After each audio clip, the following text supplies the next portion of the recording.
Not to be dramatic, but this changed Peachy Peachy for me forever. Kilala for its jelly-like appearance, chewy texture, at binubudburan madalas ng niyog at keso. Hindi nawawala ang classic Peachy Peachy sa mga handaan at kasiyahan. But why stop there?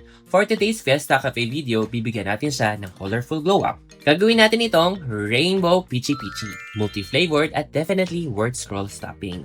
Scroll-stopping? Fun fact, ang Peachy Peachy ay gawa sa cassava na hindi talaga originally from the Philippines.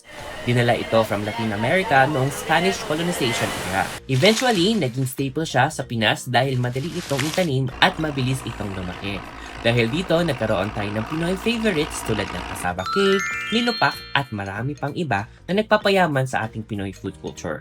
Okay, una, pagaluin ng grated cassava, coconut milk, sugar, at konting asin.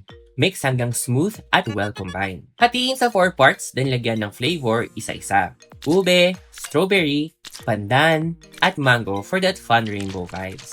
Ilagay ang mixture sa grease cup at steam sa loob ng 30 minutes. Palamigin muna bago tanggalin para maganda ang shape. Para sa buko pandan at cheese, budburan ng niyog ang buko pandan at lagyan ng cheese ang ube Peachy Peachy. O, diba? Yung classic laging nandyan, pero yung rainbow Peachy Peachy, aesthetic, celebratory, at definitely unforgettable.